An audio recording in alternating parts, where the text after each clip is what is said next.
Alhamdulillah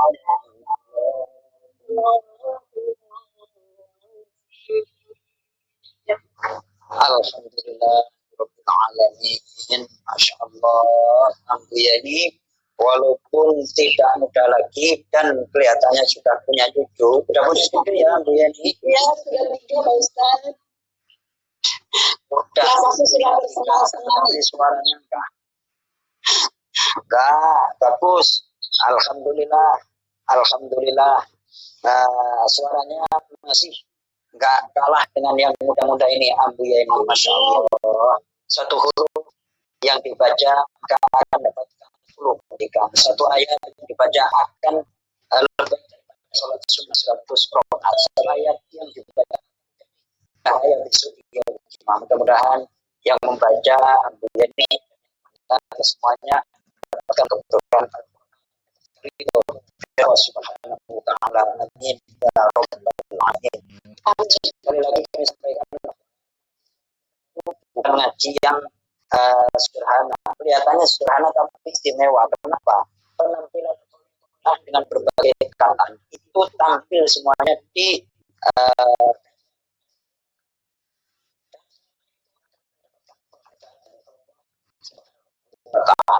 ini ya. Gak perlu menunggu waktu lama, gak perlu menunggu kita mustahil. Ketika kita hanya melakukan kebaikan berupa apalagi membaca Al-Quran dengan segala kemampuan kita harus percaya diri, harus pede. Ini kan untuk kebaikan. Kekurangan ada kesalahan. Kita kan nggak niat salah. Itu akan mendapatkan maghfirah, ampunan sekaligus mendapatkan pahala yang luar biasa. Allah Subhanahu wa taala. Ini yang menjadi permasalahan di dalam masyarakat. Karena kebaikan itu tidak dibiasakan, akhirnya orang pede. Sementara sikap-sikap negatif atau perilaku negatif itu dibiasakan, akhirnya sesuatu yang negatif itu akhirnya kelihatan positif. Sesuatu yang mungkar kalau dalam bahasa agama ketika dibiasakan akan kelihatan makruh, akan kelihatan baik.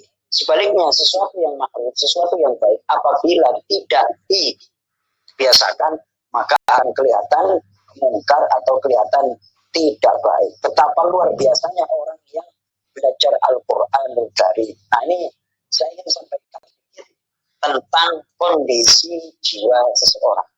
Manusia itu sering di dalam hidupnya dituntun atau dibimbing oleh prasangka-prasangka. Prasangka itu dalam bahasa Arab disebut wahmun. Wahmun itu amrun adamiyun mafqudun. Jadi prasangka itu adalah sesuatu yang tidak ada. Saya ulangi, prasangka itu adalah sesuatu yang tidak ada dan tidak bisa dijumpai. Contoh, orang mau berbuat baik, orang mau belajar ngaji. Sebelum berangkat aja udah hatinya nih, jiwanya udah dibisikin, kamu kan udah nggak muda lagi, kamu kan masih pemula, kamu nanti kalau belajar seperti ini nggak bisa kan diketawain. Padahal ketika kita ngaji, nggak ada tuh yang ngomongin, bahkan biasa-biasa aja. Itu orang kagum, sudah tidak muda lagi, akan tetapi tetap fighting spiritnya itu luar biasa.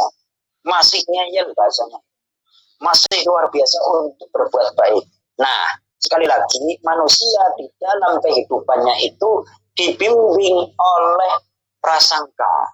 Dalam bahasa Arab itu prasangka disebut wahmun.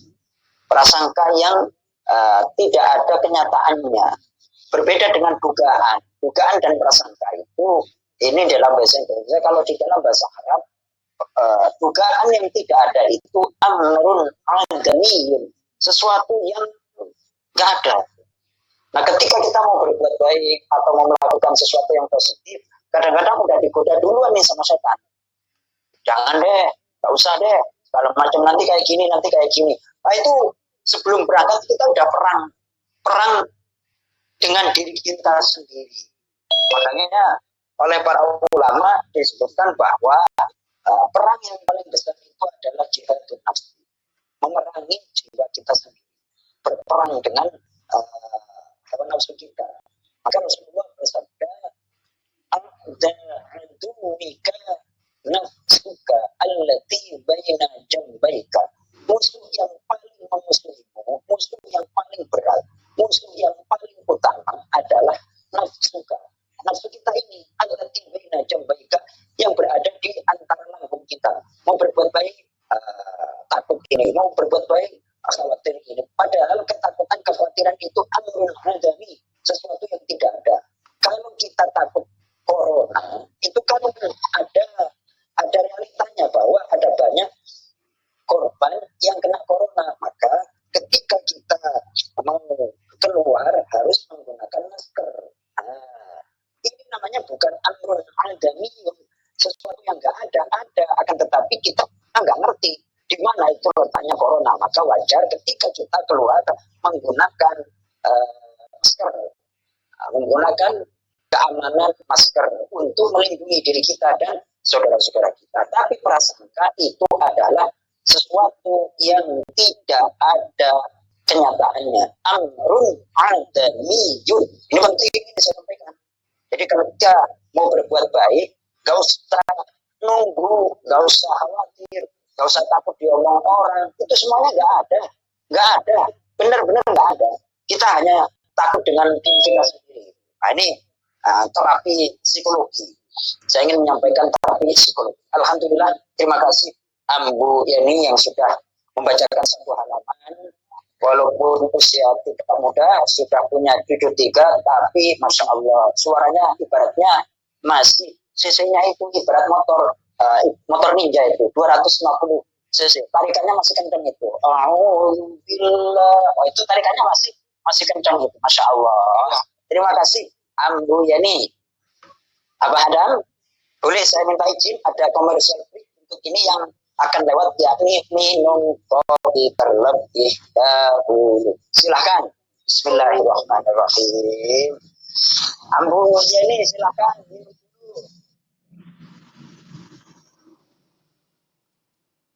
Ambu Yani udah menyediakan minuman. Sudah menyediakan minuman, silakan minum kopi. Biar fresh dulu. Minum. Alhamdulillah. Ya Allah, bismillahirrahmanirrahim.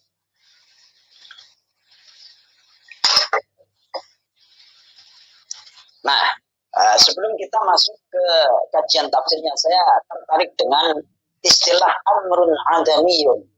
Prasangka itu adalah sesuatu yang tidak ada dan tidak ada wujudnya. Kita itu oleh Rasulullah diwanti-wanti, la yamutanna ahadukum illa wa huwa yuhsinul dhanna billah. Jangan sekali-kali kalian, wahai umat Rasulullah, umat Nabi Muhammad, orang Islam, mati tidak bersangka baik kepada Allah. Jangan sampai. Kita harus positive thinking. Kita adalah hamba Allah yang insya Allah dikondisikan baik, wafat dalam keadaan husnul khotimah. Harus punya prasangka seperti itu. Allah Maha Baik. Kita manusia memang banyak kekurangan, akan tetapi kita punya Tuhan, punya Allah yang Maha Baik. Ketika di dunia Allah baik, di akhirat insya Allah Allah sama tetap akan berbuat baik kepada kita. Nah itu adalah mengkondisikan hati. Itu namanya husnul dzan, berbaik dugaan, berbaik sangka kepada Allah Subhanahu wa Ta'ala. Jadi apabila di dunia saudara kita almarhum Abah Hadi Muhammad Saleh Masudi bin Mustaram, insyaallah beliau orang baik, orang soleh. Ketika di akhirat pun Allah akan memperlakukan beliau dengan baik. Apalagi ini kan bukan mengandalkan amal ya, bukan mengandalkan amal kita mengandalkan husnul dzan kepada Allah. Ketika di dunia kita diberikan kesempatan untuk ngaji lewat aplikasi Zoom dan jamaahnya dinamakan Azmiyah. Kalau Allah sudah mempersiapkan kebaikan di dunia, kita husnul dzan besok di akhirat kita juga akan dikondisikan baik oleh Allah Subhanahu wa ta'ala. Gitu mindsetnya itu berarti itu. Hatinya dikondisikan seperti itu. Gak usah takut. Gak usah takut. Dikatakan al-mautu babun wa antum dakhilun. Mati itu adalah pintu. Kita akan memasuki pintu gerbang kematian. Kematian bagi seorang mukmin bukanlah satu malapetaka. Tapi kata Rasulullah, tuhfatul mu'min al-mautu. Hadiah orang beriman itu adalah kematian. Besok kalau kita sudah meninggal dunia itu istilahnya kan mati. Kalau di dunia ngurusi cucu, kalau di dunia harus masak, di dunia harus macam-macam urusannya. Tapi ketika dunianya ditinggal, sudah gak ngurusin itu macam-macam. Kita akan menikmati buah dari apa yang kita lakukan di dunia. Nah, ini husnudzon, positive thinking, berbaik sangka kepada Allah Subhanahu wa ta'ala. Baik, kita lanjutkan kajian tafsir kita pada ayat yang ke-27 surah Al-Baqarah. Ayat yang ke-28. Ayat yang ke-28 surah Al-Baqarah. Kemarin kita menyinggung tentang orang-orang fasik. Orang fasik itu adalah orang yang di dalam Al-Quran disebutkan mempunyai 3 ciri, 3 karakteristik, 3 sifat. Yakni tidak mengindahkan perjanjian, melanggar perjanjian kepada Allah. Yang kedua, tidak menyambung apa yang Allah perintahkan. Yakni kata-kata tidak diteruskan dengan perilaku. Terus menyambung lagi, tidak mau menyambung silaturahim. Dan yang ketiga adalah senantiasa berbuat hal negatif, sesuatu yang tidak menguntungkan bagi dirinya, berbuat kerusakan di muka bumi. Kalau perilakunya demikian, ulaika humul khasirun, mereka itu adalah orang-orang yang rugi. Rugi dari apa? Rugi dari aktivitasnya. Harusnya mendapatkan keberuntungan, dia malah mendapatkan kerugian. Baik, ayat berikutnya adalah ayat 28. Saya akan baca. A'udzu billahi minasyaitonir rajim. Bismillahirrahmanirrahim. Kaifa takfuruna billahi wa kuntum amwatan fa ahyaakum thumma yumitukum thumma yuhyikum thumma ilayhi turja'un. Sadaqallahul adzim. Allahumma arhamna bil Qur'an. Kaifa takfuruna. Nah, ini kaifa itu di dalam bahasa Indonesia terjemahnya adalah diartikan dengan bagaimana. Kaifa itu adalah pertanyaan yang objek dari pertanyaan itu adalah keadaan. Kaifa takfuruna. Bagaimana keadaan kalian itu kok bisa durhaka, kok bisa ingkar. Nah, kemarin kita flashback ke belakang bahwa kufur itu adalah menutup. Allah itu ada, akan tetapi ditutup. Nah, itu namanya kufur. Contoh, ini pulpen. Pulpen ini ada, akan tetapi karena orang tidak mau melihat pulpen itu ditutup. Nah, akhirnya nggak kelihatan.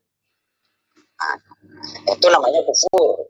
Kufur itu artinya menutup hati dari kebenaran.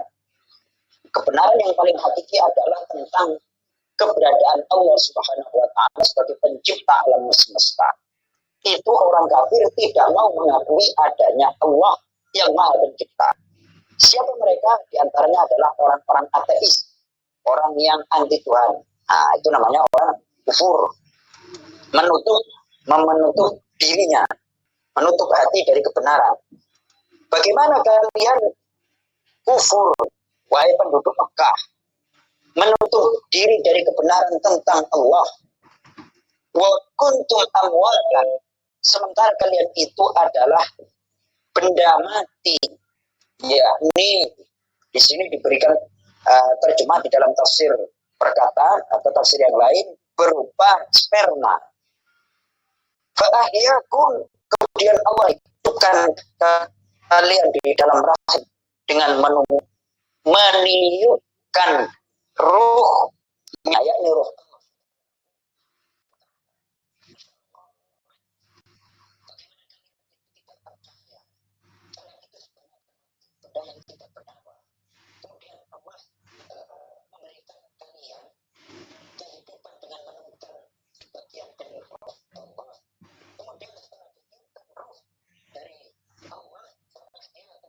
Allah memberikan kehidupan kepada kalian.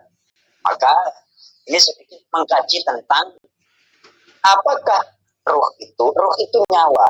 Nyawa itu adalah yang merasakan kehidupan. Nah, jasad kita itu adalah cara jasad kita itu adalah bungkusnya, casingnya.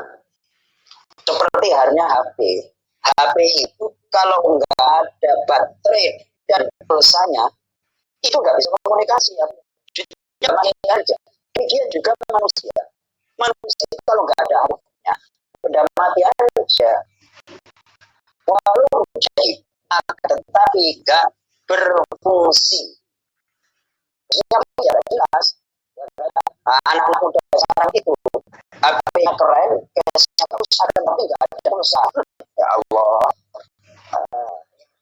Sehingga sekarang itu pemerintah dana subsidi untuk pulsa, untuk apa itu paketan 7,1 triliun.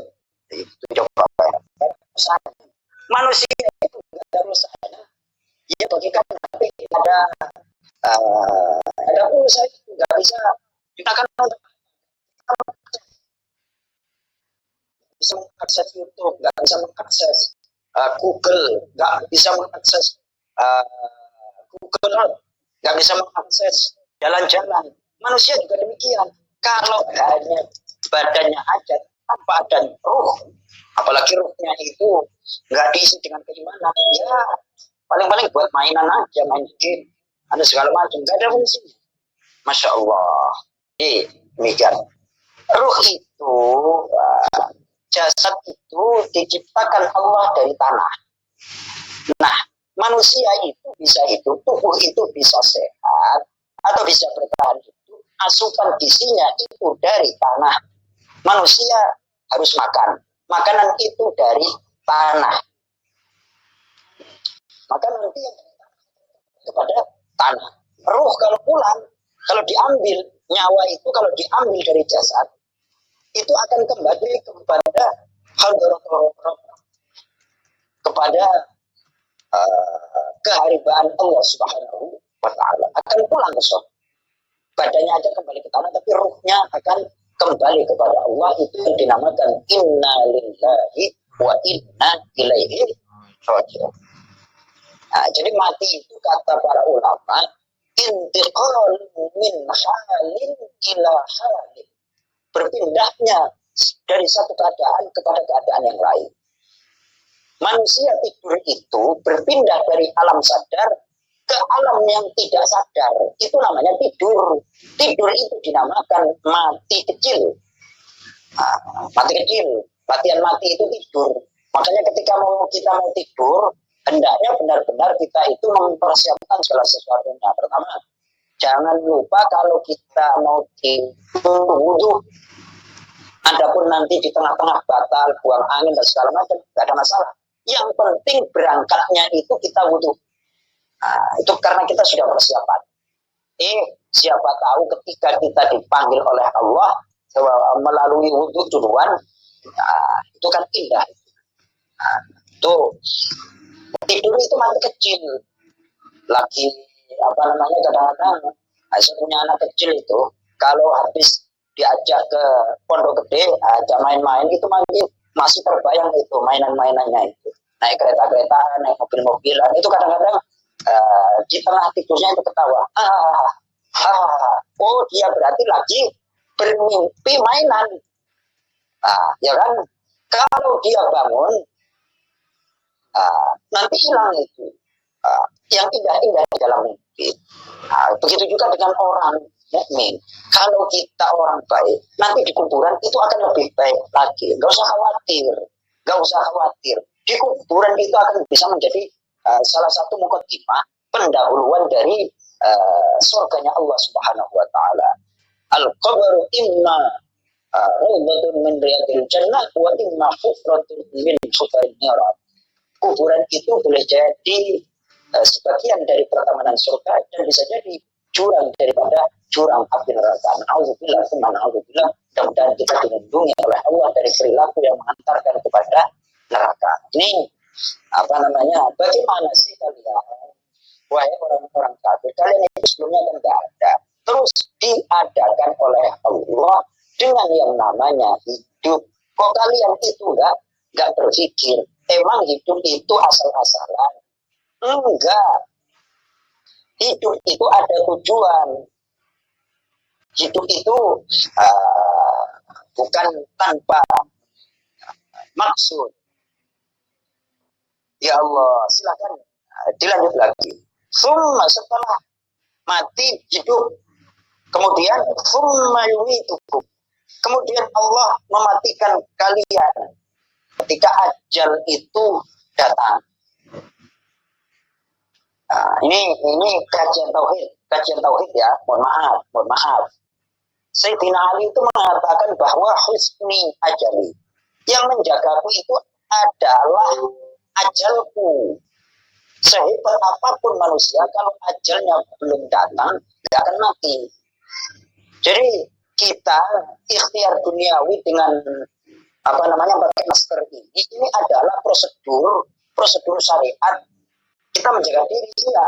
Hakikatnya kematian itu adalah kehendak dari Allah Subhanahu wa ta'ala. Hati-hati boleh, hati-hati harus, berlebihan jangan sampai.